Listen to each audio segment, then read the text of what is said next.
The letter arrived at the boarding house on a Tuesday morning in December of 1883, sealed with wax and addressed to Miss Zelda Abbott in handwriting so precise it looked like it had been carved rather than written. Zelda sat on the worn steps of Mrs. Henderson's establishment in Denver, Colorado, turning the envelope over in her chapped hands while snow fell in thick curtains around her, knowing without opening it that her life was about to change in ways she could not predict or prevent. She had been at the boarding house for 3 months, ever since the fire that took her parents and left her with nothing but the clothes on her back, and a reputation that seemed to precede her everywhere she went. Zelda had always been different, too tall and too plain, with hair the color of dishwater and eyes that people said were unsettling in their directness. At 22 years old, she had received exactly 0 marriage proposals, 3 offers of employment as a laundress, and more pitying looks than she cared to count. The other women at the boarding house whispered about her when they thought she could not hear, wondering what would become of a girl nobody wanted.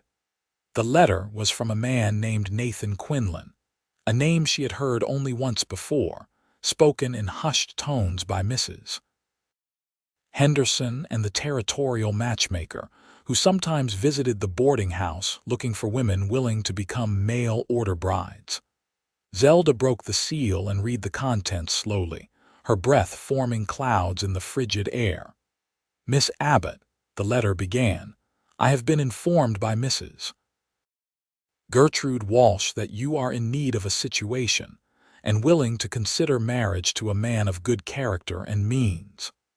I own a cattle ranch in the mountains outside of Winnetka, California, where I spend the winter months alone in my cabin. I am in need of a wife who can withstand the isolation and the harsh conditions of mountain life. I am 30 years old, of sound health, and able to provide for a family. If you are willing, I will send money for your passage. The journey will be long, but I give you my word that you will be treated with respect and kindness. I await your reply. Yours in good faith, Nathan Quinlan." Zelda read the letter 3 times before folding it carefully and tucking it into her pocket. She had no illusions about why she had been selected for this particular arrangement. Nathan Quinlan wanted a wife who would not complain about the isolation, who would not expect romance or excitement, who would simply be grateful to have a roof over her head and food in her belly. And Mrs. Walsh, the matchmaker, had clearly decided that Zelda was the perfect candidate because she was the girl nobody wanted, the one who would have no other options. The sensible thing would be to refuse, to find work somewhere and build a life on her own terms. But Zelda had learned in her 22 years that sense and survival were not always the same thing, and winter in Denver was brutal for a woman alone with no family and no prospects. She went inside and wrote her reply that very afternoon, her handwriting nowhere near as elegant as his, but honest in its simplicity. She agreed to come. The money for passage arrived within 2 weeks, more than enough for a train ticket and some modest supplies for the journey. Zelda said her goodbyes to the few people at the boarding house who bothered to acknowledge her departure, packed her single worn carpetbag, and boarded the westbound train on a morning so cold that the metal rail cars seemed to burn at the touch. The journey took 5 days, 5 long days of watching the landscape change from snowy plains to Rocky Mountains to the golden hills of California. Zelda spent most of the time staring out the window, wondering what kind of man would advertise for a wife the way someone might advertise for a horse or a piece of farm equipment. She imagined him old and bent, or cruel-faced, or perhaps simple-minded. She tried to prepare herself for whatever awaited her at the end of this journey. When the train finally pulled into the small station at Winnetka, Zelda stepped onto the platform with her bag in hand and looked around at the unfamiliar town, Winnetka was smaller than Denver, nestled in a valley with mountains rising sharp and snow capped in the distance. The air smelled different here, cleaner somehow, with a hint of pine and wood smoke. It was late afternoon, and the winter sun was already beginning to sink toward the horizon, painting everything in shades of amber and rose. She spotted him almost immediately, though she had no idea what he looked like. There was only one man standing alone on the platform, watching the arriving passengers with an expression of patient attention. He was tall, well over 6 feet, with broad shoulders and the lean, muscular build of someone who worked hard every day of his life. His hair was dark brown, almost black, and fell to just above his collar. His face was weathered by sun and wind, with strong features and eyes that were an unexpected shade of green. He wore a heavy coat, work pants, and boots that had seen plenty of use, and there was a quiet competence about him that made Zelda feel suddenly nervous. She walked toward him slowly, her bag feeling heavier with each step. When she was a few feet away, she stopped and looked up at him, waiting for him to speak first. "Miss Abbott." His voice was deep and calm with just a hint of something softer underneath. "Yes, Mr. Quinlan," he nodded and reached for her bag. "Let me take that. The wagon is just over here." We have about 2 hours of travel ahead of us to get to the cabin before dark. Zelda followed him to a sturdy wagon hitched to 2 horses, both of them well fed and groomed despite the season. Nathan lifted her bag into the back with ease and then offered his hand to help her up onto the seat. His palm was warm and calloused, and he released her hand immediately once she was settled. They rode in silence for the first 20 minutes, the horses moving at a steady pace along a road that climbed gradually into the foothills. Zelda kept her hands folded in her lap, acutely aware of the man beside her, the way he handled the reins with confident ease, the set of his jaw, the small scar above his left eyebrow. "I appreciate you coming all this way," Nathan said finally, breaking the silence. "I know it could not have been an easy decision." Zelda glanced at him, surprised by the consideration in his tone. "I did not have many other choices available to me. Mrs. Walsh mentioned that you lost your family. I am sorry for that. Thank you." Zelda looked down at her hands. "She also probably told you that I am not exactly what most men are looking for in a wife." Nathan was quiet for a moment, and when Zelda looked up, she found him watching her with an expression she could not quite read. "Mrs. Walsh told me that you were practical and strong and not afraid of hard work. That is exactly what I am looking for." It was a kind thing to say, even if Zelda suspected it was not the whole truth. She nodded and turned her attention back to the road ahead. The landscape grew more rugged as they climbed higher, the road narrowing to little more than a track through dense stands of pine and oak. Snow began to appear in patches, then in thicker blankets, until everything was covered in white. The temperature dropped as the sun sank lower, and Zelda pulled her thin coat more tightly around herself, trying not to shiver. Nathan noticed. Without a word, he reached behind the seat and pulled out a thick wool blanket which he handed to her. "Put this around yourself. It will get colder before we arrive." Zelda accepted the blanket gratefully and wrapped it around her shoulders. The wool smelled like wood smoke and pine, and it was blessedly warm. "How much farther?" "About another hour. The cabin is fairly isolated. The nearest neighbor is 5 miles down the mountain. During the worst of winter, we can go weeks without seeing another soul." Zelda absorbed this information, trying to imagine what that kind of isolation would feel like. "Do you not get lonely?" Nathan's expression shifted, something almost like pain flickering across his features before disappearing. "I have been alone for a long time, Miss Abbott. I suppose I got used to it." There was a story there, Zelda could tell, but she did not press. They continued in silence as the light faded, and the first stars began to appear in the darkening sky. Finally, just as Zelda was beginning to wonder if they would be traveling all night, Nathan guided the horses around a bend and a cabin came into view. It was larger than Zelda had expected, built of sturdy logs with a stone chimney from which smoke was rising. There was a barn nearby, and a small corral that currently held 3 more horses. The whole place had an air of careful maintenance, everything in good repair despite the harsh conditions. Nathan brought the wagon to a stop near the front door and climbed down, then came around to help Zelda descend. Her legs were stiff from the long ride, and she stumbled slightly when her feet hit the ground. Nathan's hands steadied her, strong and sure, and for a moment they stood very close together, close enough that Zelda could see the gold flecks in his green eyes.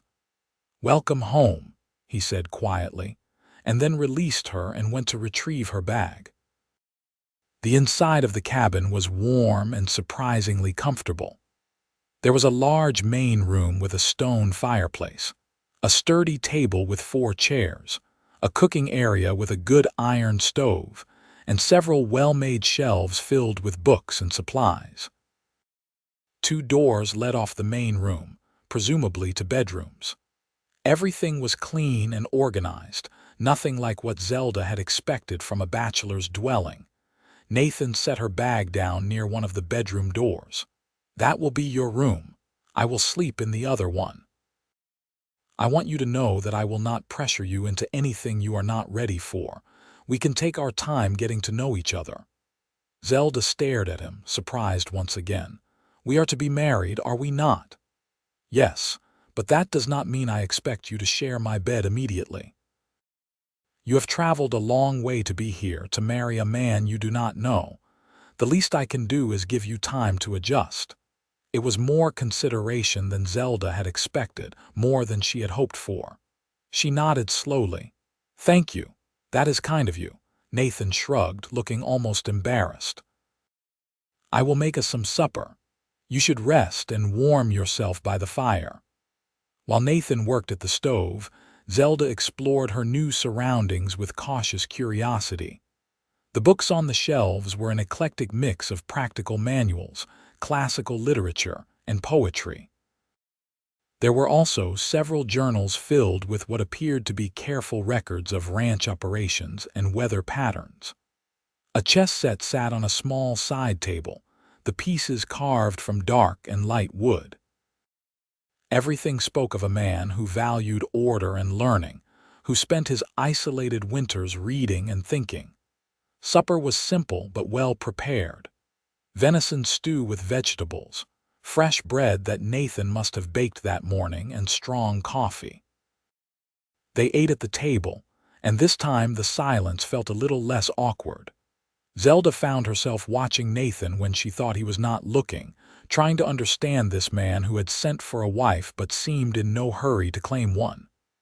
"Mrs. Walsh said you own a cattle ranch," Zelda said finally. "Where are the cattle now?" "In the lower pastures, closer to Winnetka. I have 2 men who look after them during the winter months.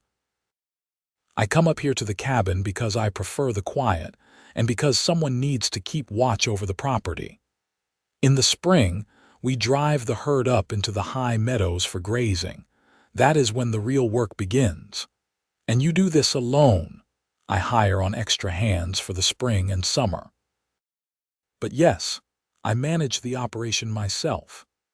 Nathan paused, turning his coffee cup in his hands. "I inherited the ranch from my uncle 5 years ago. He raised me after my parents died when I was 12. He taught me everything about ranching, about managing land and animals and money. When he passed, he left it all to me. You must have loved him very much." "I did.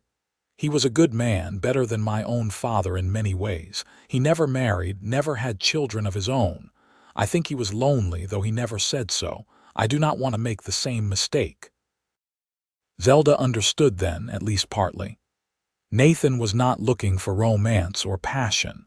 He was looking for companionship, for someone to share the isolation with, to build a life alongside. It was practical and sensible, and it made her feel a little sad for reasons she could not quite articulate. After supper, Nathan showed her where everything was kept, how to work the stove, where the well was located for drawing water.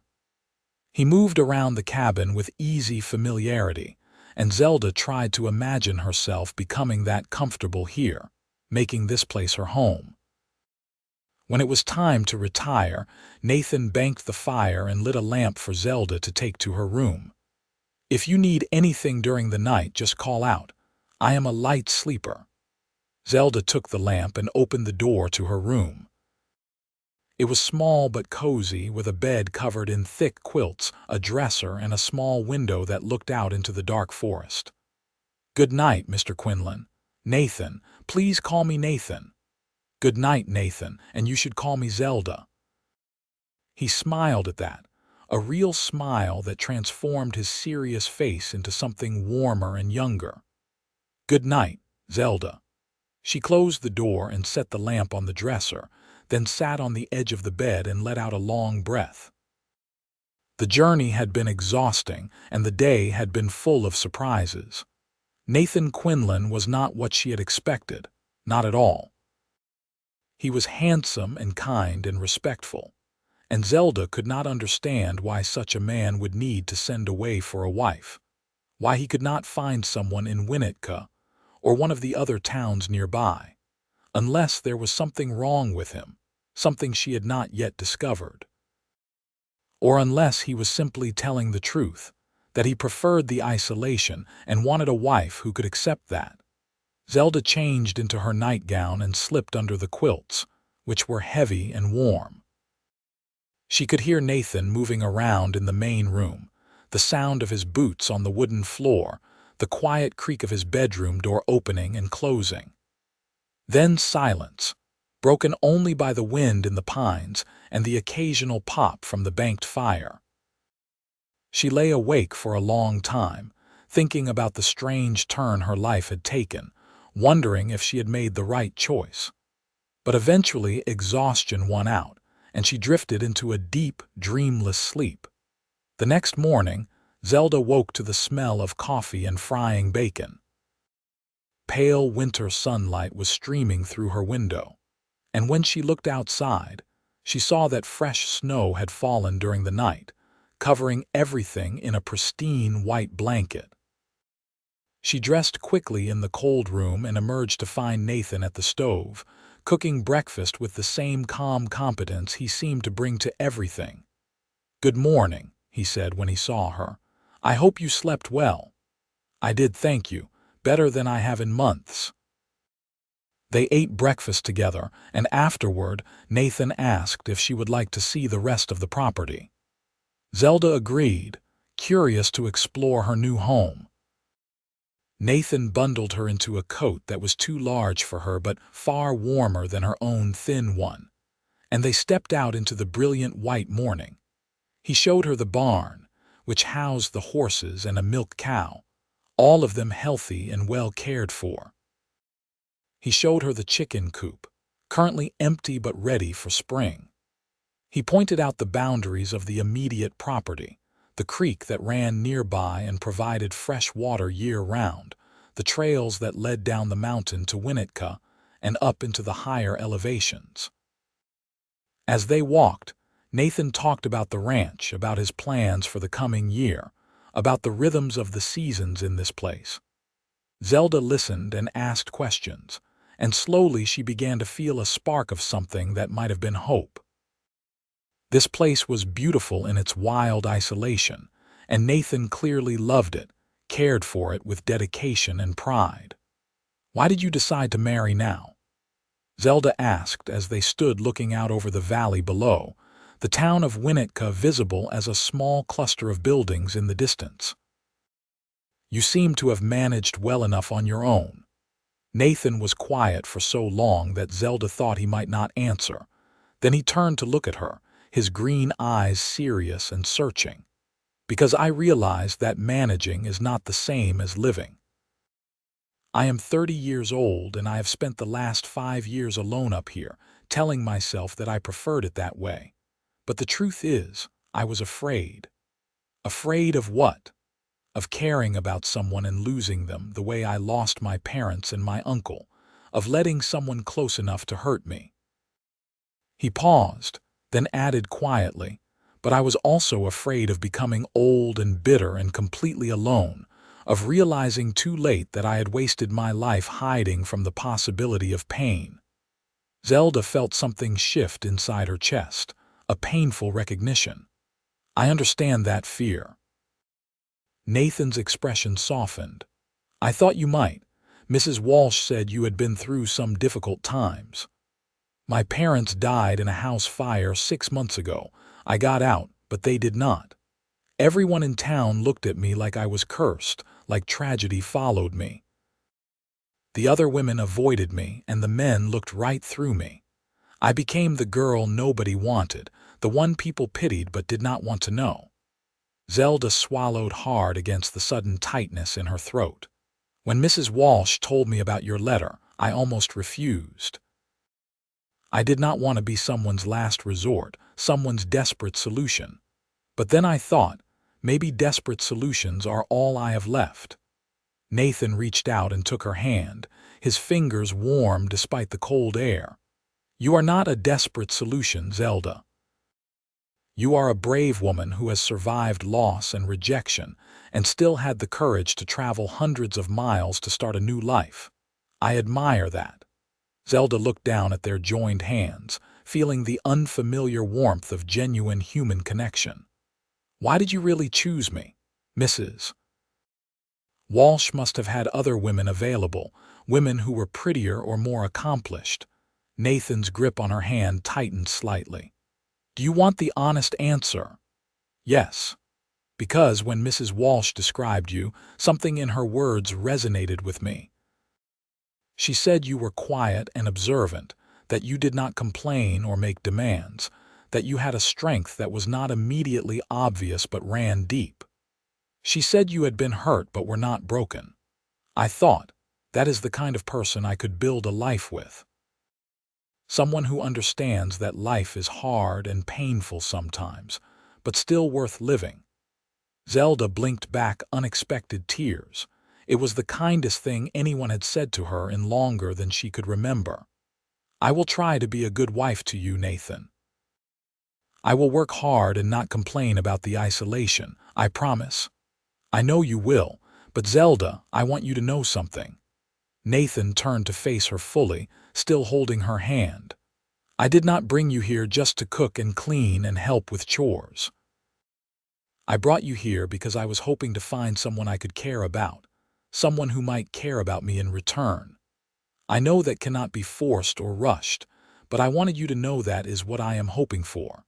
Not just a housekeeper or a business partner, but a true companion.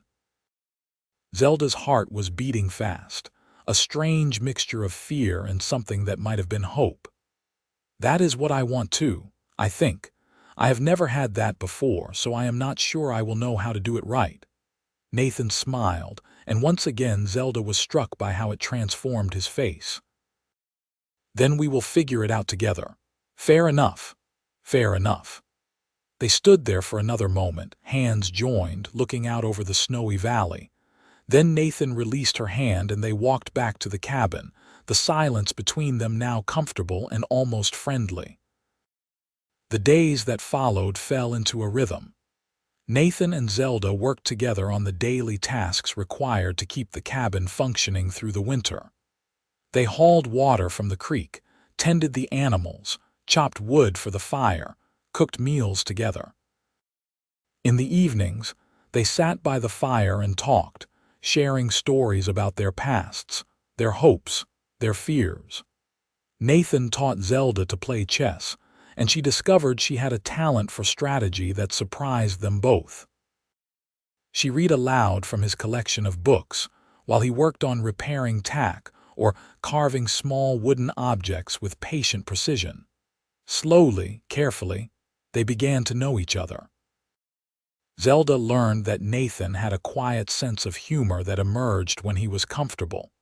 that he loved the mountains with a fierce, protective passion, that he could be stubborn when he thought he was right, but was willing to listen to reason.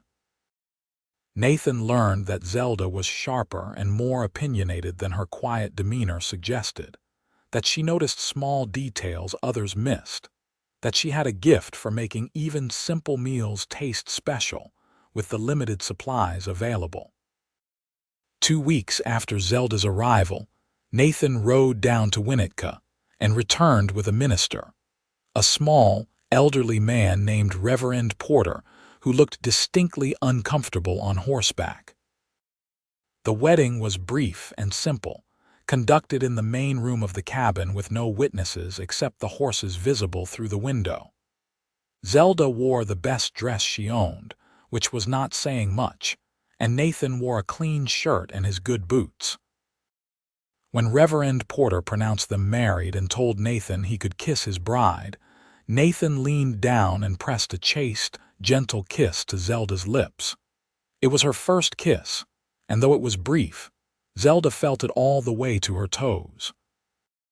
After the Reverend left, Nathan and Zelda stood awkwardly in the main room, newly married but still essentially strangers. Nathan cleared his throat. "I meant what I said before. I will not pressure you. You can continue to sleep in your own room for as long as you need." Zelda nodded, grateful and also strangely disappointed. "Thank you." But that night, as she lay alone in her small bedroom, Zelda found herself thinking about Nathan in the next room, wondering what it would be like to share his bed, to be held by those strong, capable hands. She was not sure she was ready, but she was beginning to want to be ready, and that was new and terrifying and exciting all at once. The winter deepened, and the snow piled higher around the cabin. There were days when the wind howled so fiercely that going outside was dangerous, and they stayed inside, warm and safe, playing chess and reading and talking. Nathan told Zelda about his dreams for the ranch, how he wanted to expand the herd, improve the bloodlines, build a larger house down in the valley someday.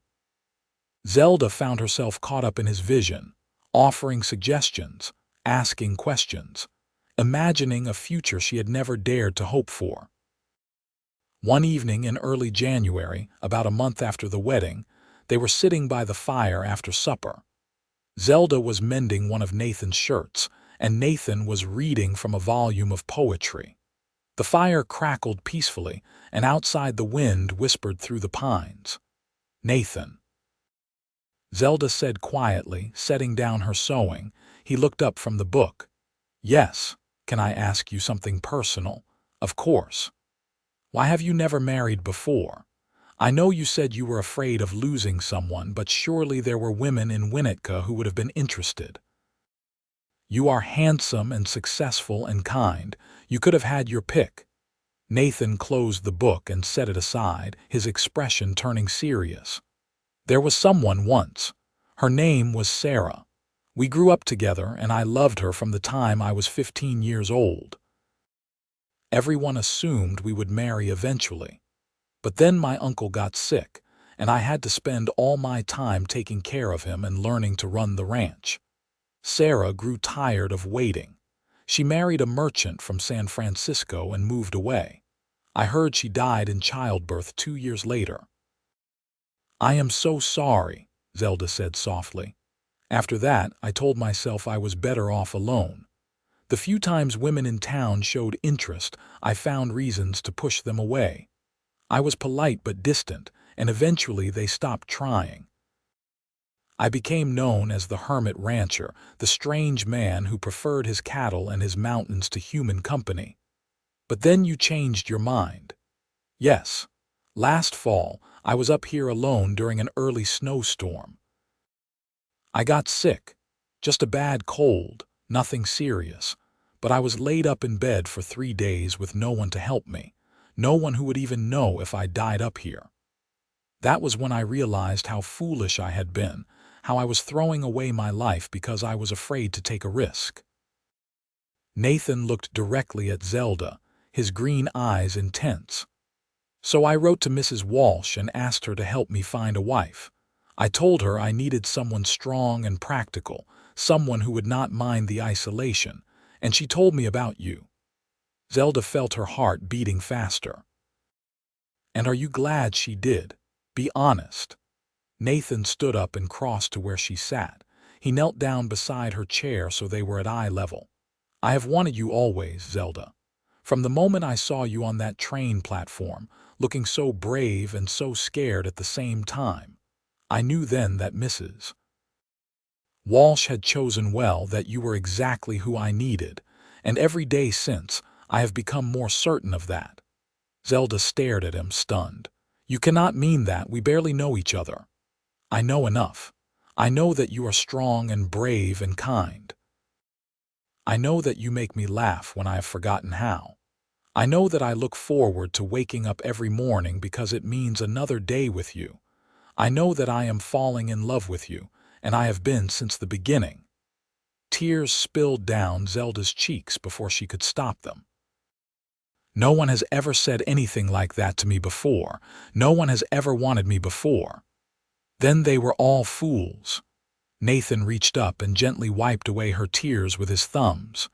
"You are worth wanting, Zelda. You are worth loving. And I know I am not much of a prize myself, just a stubborn rancher who lives in the middle of nowhere. But if you are willing, I would like to spend the rest of my life proving to you how much you are valued." Zelda could barely breathe. Everything she had believed about herself, all the years of being overlooked and rejected and pitied, suddenly seemed to crumble in the face of Nathan's earnest declaration. "I do not know how to do this," she whispered. "I do not know how to be loved or how to love someone back. I am afraid I will disappoint you. You could never disappoint me, and as for not knowing how, well, neither do I really. We will learn together."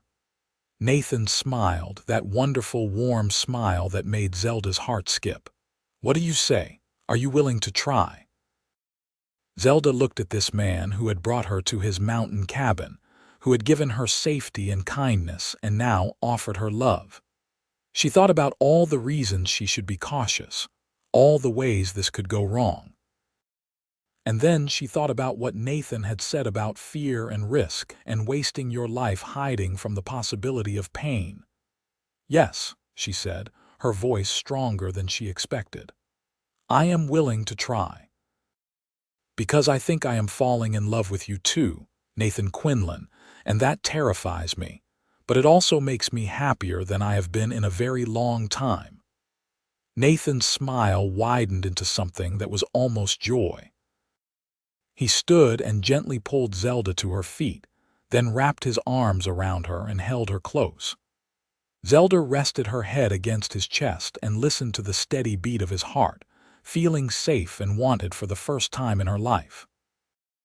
They stood like that for a long time, just holding each other while the fire burned low and the wind sang in the pines outside. When Nathan finally pulled back, he cupped Zelda's face in his hands and kissed her, not chastely this time but with real passion and tenderness. Zelda kissed him back, letting herself feel everything she had been holding back, all the longing and hope and fear and love. When they finally broke apart, both breathing hard, Nathan rested his forehead against hers. "Will you share my room tonight? I want to fall asleep with you in my arms and wake up beside you, but only if you are ready." Zelda took a deep breath, then nodded. "I am ready. I want that too." Nathan took her hand and led her to his bedroom, which Zelda had never entered before. It was larger than hers, with a big bed covered in quilts, a dresser, and a window that looked out toward the valley. Nathan lit the lamp on the bedside table, casting the room in warm, golden light. They undressed with shy fumbling, both nervous despite their desire. When they finally came together in the big bed, skin against skin, it was awkward at first. Neither of them experienced enough to know exactly what to do. But they were patient with each other, communicating with gentle touches and whispered words, learning what brought pleasure and what did not.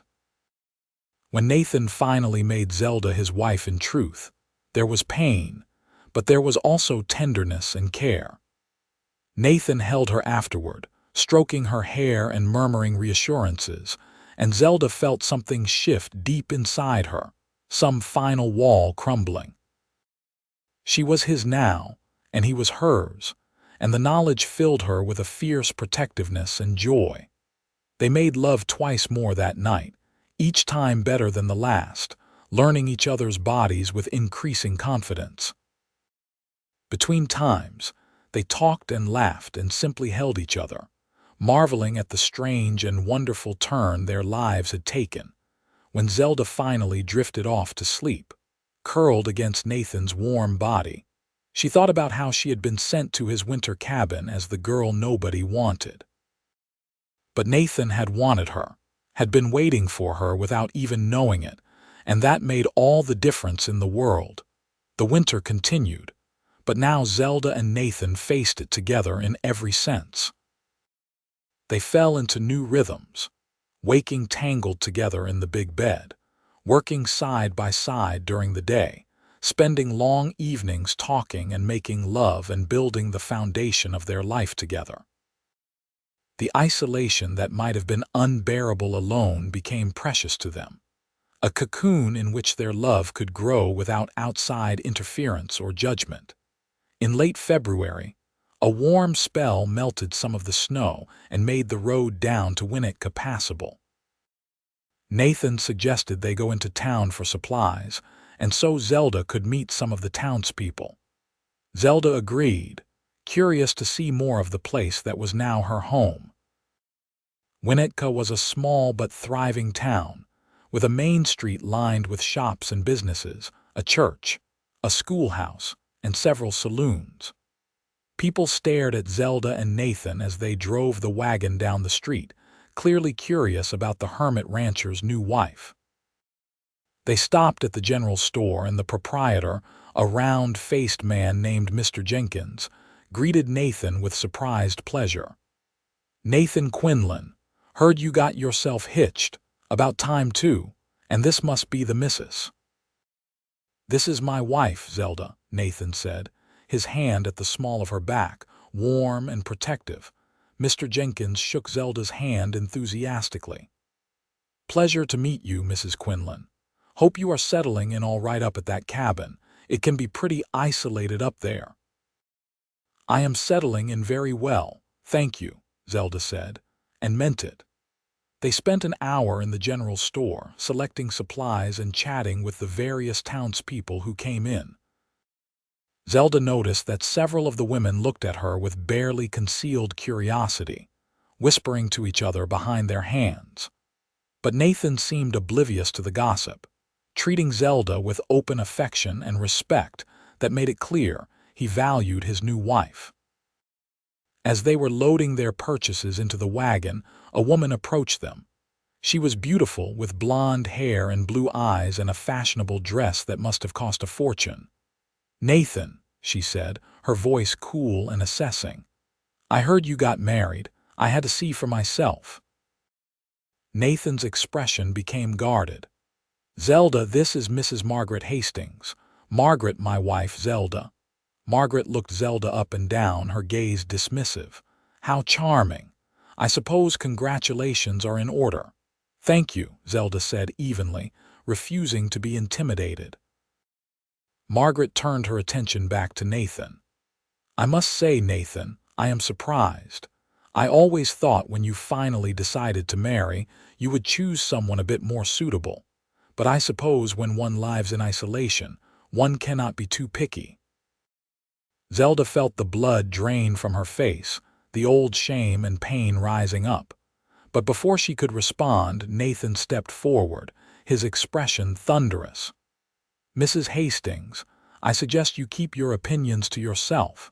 My wife is more than suitable. She is intelligent, capable, and beautiful, and I count myself lucky every day that she agreed to marry me. If you cannot be civil, then I suggest you move along." Margaret's eyes widened in shock. In all the years she had known Nathan, he had never spoken to her with anything but polite indifference. Well, I can see you have changed, Nathan. I hope for your sake that this works out better than your last romantic entanglement. She swept away, her skirts swishing importantly. Nathan watched her go, then turned to Zelda with concern. Are you all right? I am sorry about that. Margaret has always been unkind. Zelda was staring at him with something like wonder. You defended me. Of course I did. She was being rude and cruel. I will not tolerate anyone speaking to you that way. Zelda threw her arms around Nathan's neck and kissed him right there on the main street of Winnetka, not caring who saw. Nathan kissed her back, then pulled away with a laugh. What was that for? For being you. For making me feel valued and protected. For loving me. Nathan's expression softened. Always, Zelda. I will always defend you and love you. You are mine, and I take care of what is mine. They finished loading the wagon and headed back up to the cabin, both of them in high spirits despite the unpleasant encounter. As they climbed higher into the mountains, Zelda found herself reflecting on how much her life had changed. 2 months ago, she had been the girl nobody wanted, pitied and rejected by everyone who knew her. Now she was Mrs. Nathan Quinlan, loved and cherished by a good man, building a life in the beautiful isolation of the mountains. When they got back to the cabin, Nathan insisted on carrying Zelda over the threshold, even though they had been married for weeks. Zelda laughed and clung to him as he kicked open the door and carried her inside, then set her down gently in front of the fire. Welcome home, Mrs. Quinlan, he said, his green eyes warm with love and desire. I love it when you call me that, Zelda said, reaching up to touch his face. I love being yours. They made love in front of the fire that afternoon, slow and tender, taking their time to enjoy each other. Afterward, they lay tangled together on the thick rug, Nathan's fingers tracing lazy patterns on Zelda's skin. I have been thinking, Nathan said quietly, about the future, about what we want. What do you mean? I mean children. A family. Do you want that, Zelda? I know we have not talked about it, but I want you to know that I hope we will have children someday. A whole cabin full of them, if you are willing. Zelda felt a rush of emotion so strong it brought tears to her eyes. She had never really let herself imagine having children, had assumed she would never marry, never have that kind of life. Yes, she whispered. I want that very much. I want to have your babies, Nathan. I want to build a family with you. Nathan pulled her close and kissed the top of her head. Then, that is what we will do. And when our children are old enough, I will teach them everything I know about this land and the ranch. And you will teach them to be strong and brave and kind, like their mother. They talked for hours about their dreams for the future, about the family they would build, the life they would create together. And when night fell, they went to bed and made love again, both of them hoping that they might already be creating the first of those children they dreamed about. The rest of the winter passed in a blur of happiness. Zelda continued to marvel at how content she was in the isolated cabin, how the long, quiet days with Nathan filled her in ways she had never experienced before. They worked together, talked together, made love with increasing passion and skill. Zelda learned to shoot a rifle and ride a horse with confidence. Nathan taught her about the ranch, about the cattle and the land and the rhythms of the seasons. In early March, the snow began to melt in earnest, revealing the muddy earth and the first green shoots of spring. Nathan began making plans to head down to the lower pastures to prepare for moving the cattle up to the high meadows. He would be gone for days at a time, and Zelda felt a pang at the thought of being separated from him. I will miss you terribly, she said the night before he was due to leave. And I will miss you. But I will be back as soon as I can, and then we will move down to the valley for the summer. You will meet the ranch hands and see more of the operation. It will be good for you to have more company than just me. Zelda was not sure she wanted more company, but she understood that this was part of the life they were building together. She nodded and helped Nathan pack his supplies for the trip. He left at dawn, kissing Zelda goodbye with a fierceness that spoke of his reluctance to leave her. "Keep the rifle loaded and the doors locked. If anything happens, fire 3 shots and I will hear them and come back. Promise me." "I promise. Be safe, Nathan. Come back to me. Always." Zelda watched him ride down the mountain until he disappeared from view, then went back inside the suddenly too quiet cabin. She spent the day doing chores and trying not to think about how empty the place felt without Nathan. That night, she slept alone in the big bed for the first time since their wedding night, and it felt wrong and cold despite the pile of quilts. The next 3 days passed slowly. Zelda kept busy with tasks around the cabin and the barn, tending the animals and maintaining the property. But she found herself listening constantly for the sound of Nathan's horse, hoping he would return early. On the 4th morning, Zelda woke feeling strange, a queasiness in her stomach that had not been there before. She barely made it outside before she was sick, retching into the bushes near the cabin. When the nausea finally passed, she sat back on her heels, stunned. She could be pregnant. It was possible, even likely given how often she and Nathan had made love over the past 2 months. The thought filled her with a mixture of joy and terror. A baby, their baby, growing inside her. The family they had dreamed about starting to become real. Zelda spent the rest of the day alternating between excitement and anxiety. She wanted to tell Nathan, wanted to see his face when she shared the news. But she also wanted to be sure before saying anything, did not want to get his hopes up only to be disappointed. Nathan returned that evening, tired and muddy but grinning when he saw Zelda waiting for him on the porch. He dismounted and caught her up in his arms, spinning her around. "God, I missed you. 4 days felt like 4 years. Zelda buried her face in his neck, breathing in his familiar scent of leather and pine and hard work. "I missed you too, every moment." They went inside, and Zelda heated water for Nathan to wash while she prepared supper. She watched him covertly as he cleaned up and changed into fresh clothes, wondering if she should tell him about her suspicions. But something held her back. She wanted to be certain first. Over the next 2 weeks, as Nathan continued his work preparing for the spring cattle drive, Zelda watched her body carefully for other signs. The morning sickness continued, happening almost every day now. Her breasts became tender, and she felt more tired than usual. By the end of the 2nd week, she was certain. She told Nathan one evening after supper, as they sat together on the porch watching the sun set over the valley. "I have something to tell you," she said, her voice trembling slightly. Nathan looked at her with immediate concern. "What is it?" "Are you all right?" "I am more than all right. I am pregnant, Nathan. We are going to have a baby." For a long moment, Nathan just stared at her, his expression blank with shock.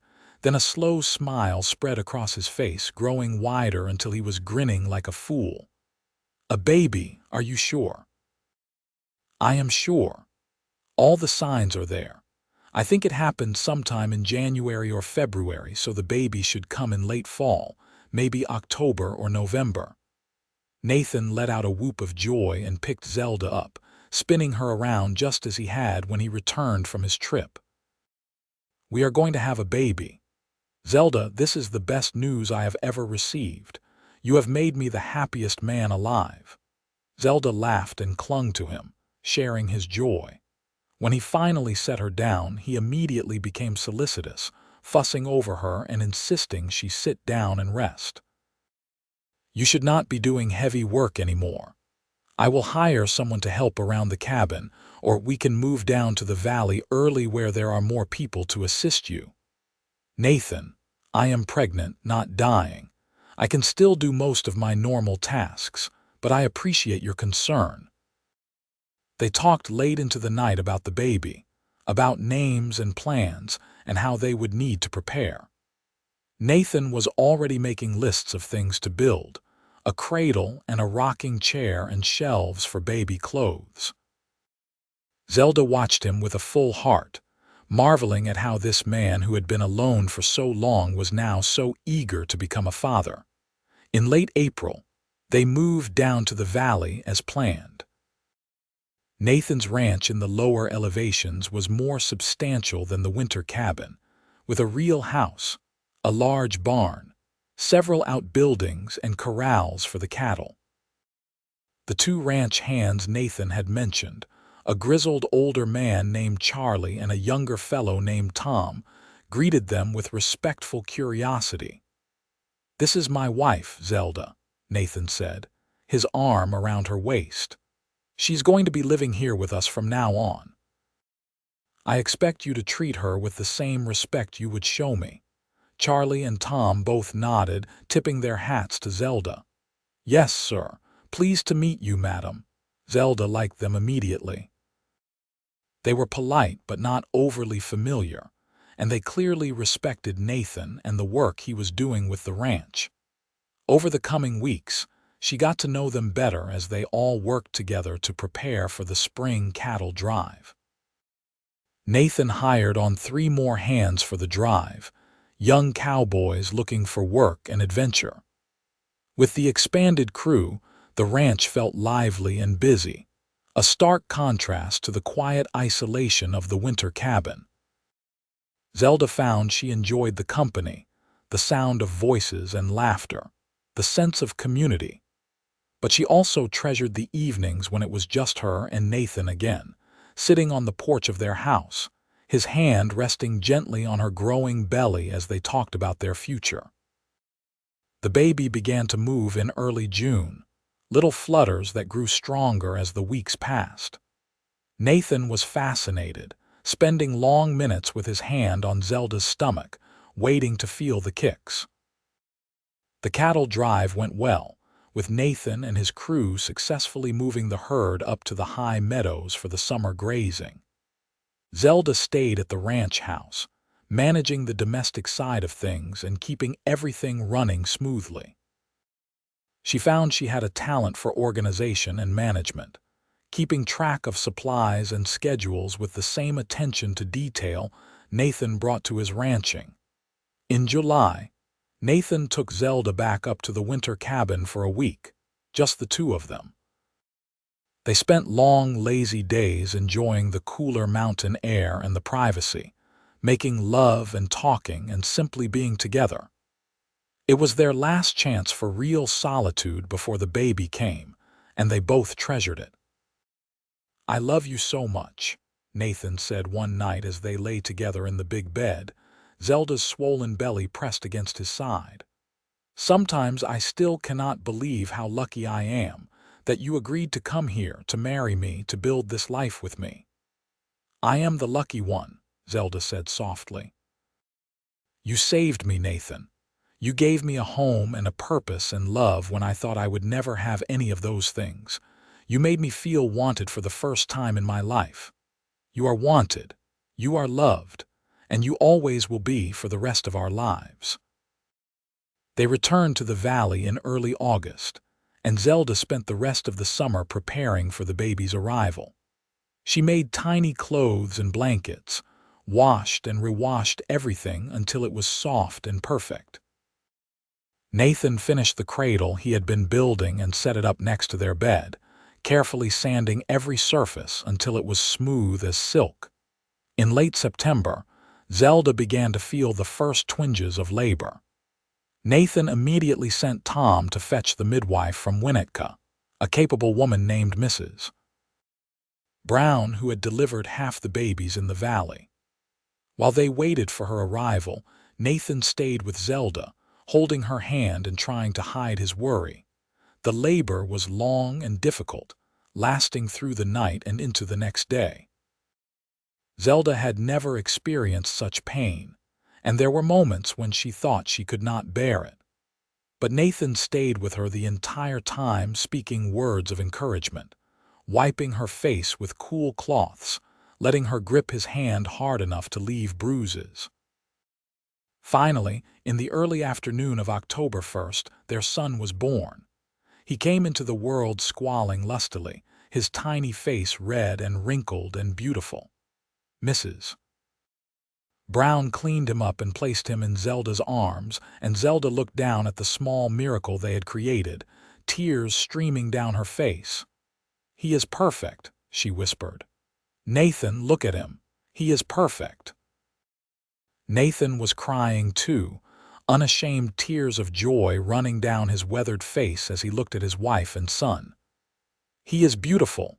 You are amazing. I love you so much, Zelda." They named him Noah after Nathan's uncle who had raised him and left him the ranch. Noah Quinlan was a healthy baby with his father's dark hair and his mother's gray eyes, and from the moment he was born, he owned his parents' hearts completely. The first few months of Noah's life were exhausting and wonderful.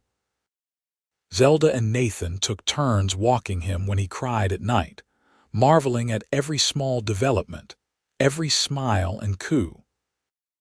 Charlie and Tom became unexpected allies, offering to watch the baby so Zelda could rest, telling stories of their own children and grandchildren to reassure the nervous new parents. Nathan proved to be a natural father, patient and gentle with the tiny baby, singing him old songs in a surprisingly sweet voice, rocking him for hours when he was fussy. Zelda loved watching them together, her two favorite people in the world. As winter approached, they made the decision to stay in the valley house rather than returning to the winter cabin. It made more sense with a baby, kept them closer to help if they needed it. But Nathan promised Zelda that when Noah was older, they would go back to the cabin for visits, so he could learn to love the mountains the way his parents did. Christmas that year was magical.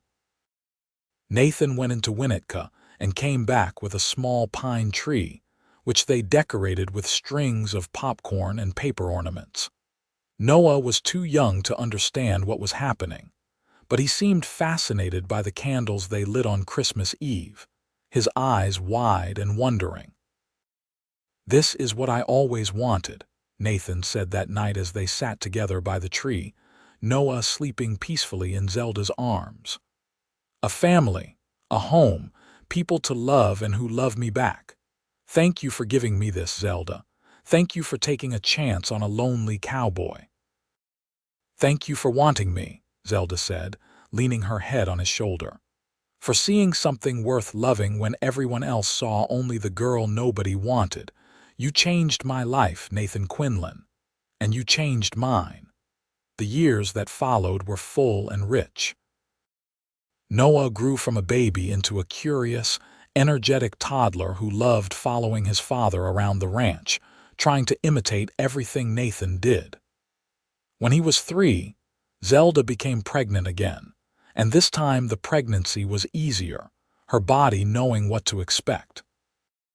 Their daughter was born in the spring of 1887, during a thunderstorm that rattled the windows and made the horses restless in the barn.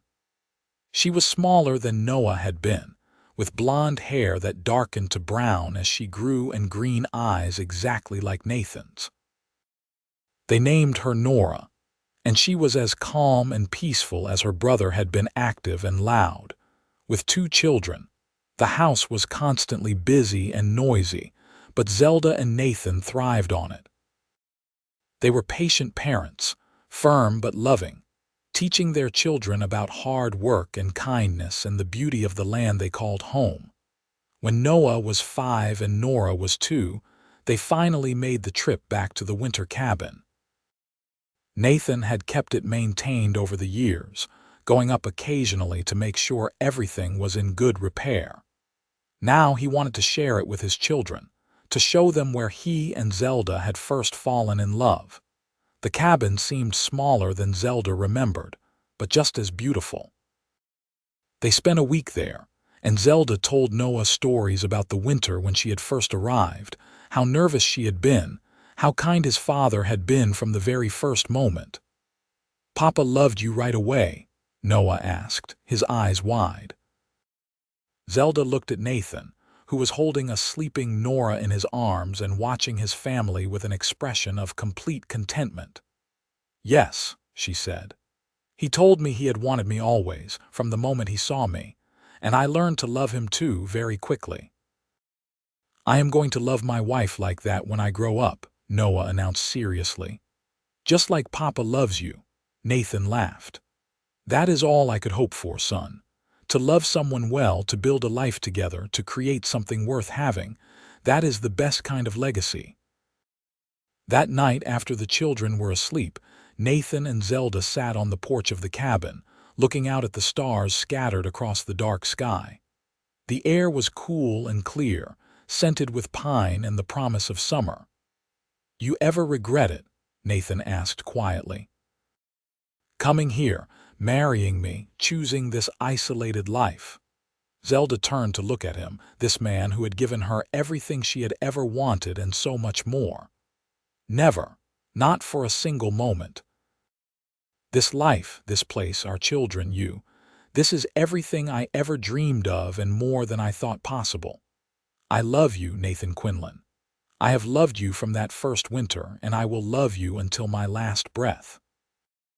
Nathan pulled her close and kissed her, deep and thorough and full of promise. "I love you too, Zelda. My brave, beautiful wife. Thank you for being willing to take a chance on a lonely cowboy in a winter cabin. Thank you for making my life complete." They sat together in comfortable silence, hands joined, watching the stars wheel overhead. Behind them, inside the cabin, their children slept peacefully, dreaming their small dreams. And all around them, the mountains stood eternal and majestic, bearing witness to the love story that had begun in isolation and blossomed into something beautiful and enduring. The years continued to pass, marked by the changing seasons and the growth of their children. Noah grew tall and strong like his father, learning everything Nathan could teach him about ranching and the land. Nora proved to have her mother's sharp mind and attention to detail, keeping careful records of the ranch operations even as a young girl. When Noah was 8 and Nora was 5, Zelda became pregnant once more. This pregnancy was harder than the previous two, and there were moments when both she and Nathan worried. But in the late fall of 1890, she gave birth to twin boys, identical in every way, with dark hair and gray eyes and lungs that could make themselves heard across the entire ranch. They named them Nicholas and Nathan Jr., called Nate to avoid confusion. The twins were a handful from the beginning, always getting into mischief, always pushing boundaries. But they adored their older siblings and worshipped their father, and Zelda loved them fiercely despite the chaos they brought. With 4 children, the ranch house felt full to bursting. Nathan began making plans to expand, adding on 2 more bedrooms and a larger kitchen. Charlie and Tom, both getting older now but still loyal workers, helped with the construction during the slow winter months. The ranch continued to prosper under Nathan's management. He had a gift for breeding quality cattle, and buyers came from as far as San Francisco to purchase his stock. The money allowed them to make improvements to the property, to hire more workers, to put aside savings for their children's futures. But despite their success and the busy household, Nathan and Zelda always made time for each other. Every few months, they would leave the children with Charlie and his wife, who had moved onto the property to help with the growing family, and ride up to the winter cabin for a few days alone. There, in the place where their love had first bloomed, they would reconnect, talking and making love and remembering why they had chosen each other. "I still want you always," Nathan said during one of these trips, when they were lying together in the big bed, bodies warm and satisfied. "Even after all these years, even with 4 children and gray in my hair, I still feel the same way I did that first winter. And I still cannot quite believe that you chose me," Zelda admitted. "Sometimes I wake up and think it was all a dream, that I am still in Denver at that boarding house, the girl nobody wanted. Nathan propped himself up on one elbow and looked down at her seriously. You are Zelda Quinlan, mother of 4, partner in the most successful ranch in 3 counties and the love of my life. You are wanted every single day by me and by our children. Never doubt that. Zelda reached up and traced the lines on Nathan's face, lines that had been earned through years of hard work and laughter and worry. I love you more now than I did that first winter. I did not think that was possible, but every year I love you more. They made love again, slow and tender. 2 people who knew each other's bodies as well as their own, who had built a life and a family together through dedication and love. As the children grew older, they each developed their own personalities and interests. Noah took to ranching like he was born to it, and Nathan began teaching him the business side of things, preparing him to eventually take over. Nora loved books and learning, and Zelda taught her to read and write and keep accounts. The twins were wild and adventurous, always exploring the mountains and getting into scrapes that made their parents laugh even as they scolded. When Noah turned 16, Nathan took him to Winnetka and opened a bank account in his name, depositing a substantial sum. This is your inheritance, he told his son. But I hope you will choose to stay and work the ranch with me to build on what we have created here. If you want to go elsewhere to try other things, I will support that too. But know that this land is your legacy, your birthright. Noah looked at his father with serious eyes. I cannot imagine being anywhere else, Papa. This is home. This is where I belong. Nathan clapped his son on the shoulder, pride evident in his face. Good man. That same year, Nora declared that she wanted to become a teacher. The schoolhouse in Winnetka needed a new teacher, and Nora, though young, was better educated than most girls her age thanks to Zelda's dedicated instruction. After some discussion, Nathan and Zelda agreed to let her apply for the position. Nora got the job and began teaching in the fall of 1893. She rode down to Winnetka every morning and back every evening, a journey of several miles each way. Nathan worried, but Nora was competent and determined, and she loved the work. The twins, meanwhile, continued to be a source of both joy and exasperation. They were 13 now, too old for childhood but not yet men, testing boundaries and driving their parents to distraction. But they were good boys at heart, loyal to their family and hard workers when they put their minds to it. In the summer of 1895, when Noah was 18, he announced that he had fallen in love with a girl from Winnetka, the daughter of the general store owner. Her name was Emily, and she was sweet and pretty and sensible. Nathan and Zelda liked her immediately, seeing in her some of the same qualities that had drawn them to each other. Noah and Emily were married that fall in a ceremony at the church in Winnetka.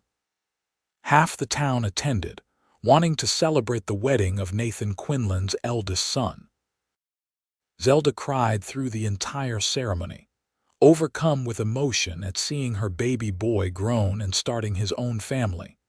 Nathan built Noah and Emily a house on the ranch property, close enough to be helpful but far enough for privacy. Within a year, Emily was pregnant, and Zelda found herself preparing to become a grandmother at the age of 34. The grandchild, a girl named Emma, was born in the spring of 1896. Zelda held her granddaughter in her arms and marveled at the passage of time, at how far she had come from that scared, unwanted girl who had arrived at a winter cabin 13 years earlier. "We built something good here," she said to Nathan one evening as they watched Noah and Emily with baby Emma on the porch of their house. "A family, a legacy, something that will last beyond us." "We did," Nathan agreed. And it started with you being brave enough to take a chance on a stranger's letter, to travel hundreds of miles to marry a man you had never met. Everything good in my life traces back to that decision, Zelda. She leaned against him, comfortable and content. I would do it again in a heartbeat. Every time, I would choose you. Nora married 2 years later, wedding a young lawyer from Sacramento who had visited Winnetka on business and been immediately smitten with the intelligent schoolteacher. They moved to Sacramento, and though Zelda missed her daughter terribly, she was happy knowing Nora had found love and purpose. The twins proved harder to settle. Nicholas decided he wanted to be a veterinarian and went off to study in San Francisco. Nate, true to his adventurous nature, announced he was going to join the cavalry and see the world. Nathan was not thrilled, but he respected his son's choice and gave him his blessing. By 1900, Nathan and Zelda found themselves in a quieter house once more. Noah and Emily were still on the property, now with 3 children of their own. But the other children were scattered, pursuing their own dreams and lives. It was strange at first, after so many years of noise and chaos, but Zelda found she did not mind.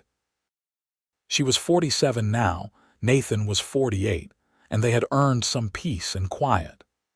They spent their days working on the ranch, which Noah was now largely managing, and their evenings sitting together on the porch, watching the sun set and reminiscing about the years that had passed. "Do you want to go up to the cabin?" Nathan asked one evening in late fall. "It has been a while since we were there." Zelda smiled. "I would love that."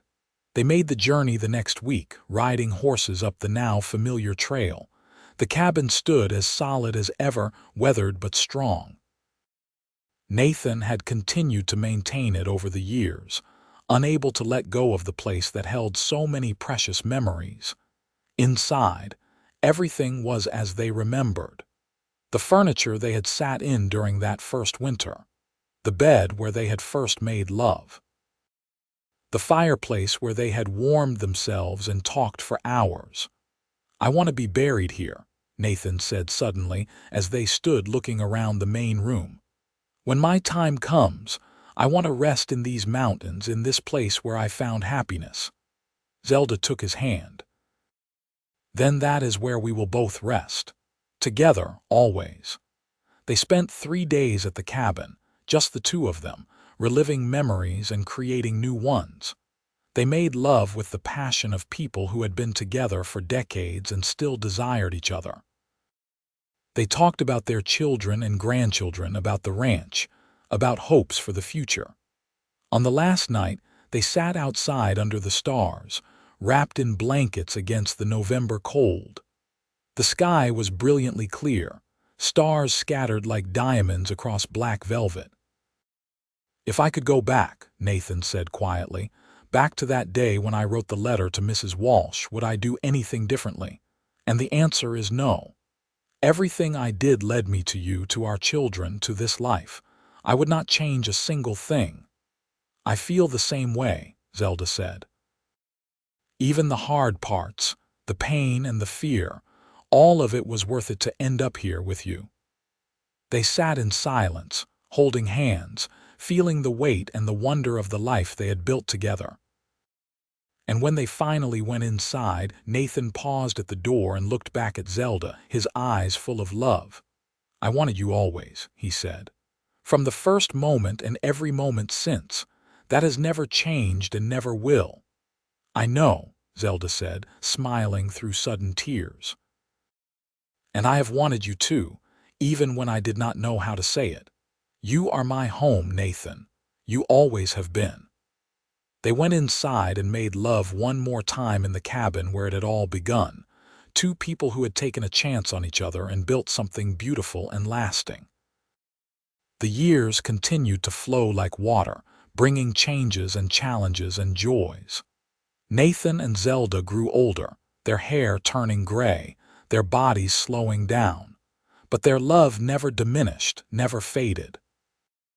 If anything, it grew stronger with each passing year, deepened by shared experiences and mutual respect. They became the patriarch and matriarch of a growing family. Noah and Emily had 5 children eventually. Nora had 3. Nicholas married a veterinarian he met during his studies and had 2. Nate, after his time in the cavalry, came home and married a local girl, starting a family of his own on a corner of the ranch property. By 1910, Nathan and Zelda had 17 grandchildren and 2 great-grandchildren, with more on the way. Family gatherings were loud, chaotic affairs that filled the ranch house to bursting. But Nathan and Zelda loved every moment, delighting in the family they had created, the legacy they would leave behind. "We did good," Nathan said one Christmas as they watched their children and grandchildren exchange gifts and laughter. "We took the nothing we started with and turned it into all of this." "We had each other," Zelda corrected gently. "That was never nothing. That was everything." In the spring of 1912, Nathan fell ill. It started as a simple cold but progressed into pneumonia. Zelda nursed him as best she could, but at 60 years old, Nathan's body struggled to fight the infection. The doctor came from Winnetka and did what he could, but it was not enough. On a warm April morning, with Zelda holding his hand, and all 4 of his children gathered around his bed, Nathan Quinlan died peacefully in the ranch house he had built with his own hands. Zelda was devastated. They had been together for 29 years, had built a life and a family, had loved each other deeply and completely. The thought of continuing without him seemed impossible, but she was not alone. Her children rallied around her, supporting her through the grief. Noah took over full management of the ranch, honoring his father's legacy. The other children visited as often as they could, bringing grandchildren and love and comfort. True to Nathan's wishes, they buried him in the mountains near the winter cabin, in a spot with a view of the valley below. The entire family made the journey for the funeral, dozens of people gathering to pay their respects to a good man who had lived his life with integrity and love. Zelda stood at the grave and spoke the words Nathan had said to her so many years before. "I wanted you always. From the first moment and every moment since. That has never changed and never will. Wait for me, my love. I will come to you when my time is done." After Nathan's death, Zelda moved into the house with Noah and Emily. She could not bear to stay in the main house alone, filled as it was with memories of her husband. But she remained active, helping with the grandchildren, keeping the ranch records, staying involved in the family business. She lived for another 12 years, seeing more grandchildren and great-grandchildren born, watching the family continue to grow and thrive. She told stories about Nathan to anyone who would listen, keeping his memory alive, making sure the younger generations understood the kind of man he had been. In the summer of 1924, at the age of 63, Zelda fell ill. It was cancer, the doctors said, and there was nothing to be done. Zelda accepted the news with calm grace. She had lived a full life, had known great love, had seen her children and grandchildren prosper. As her health declined, she asked Noah to take her to the winter cabin one last time. He agreed, though the journey was difficult for her. But when they arrived and Zelda saw the cabin again, she smiled with genuine joy. "This is where it all began," she said softly. "This is where I learned what it meant to be loved and wanted. Your father gave me that gift, and I have treasured it every day since." Zelda spent her last 2 weeks in the cabin, cared for by her children who took turns staying with her. She was peaceful, ready to go, eager to be reunited with Nathan.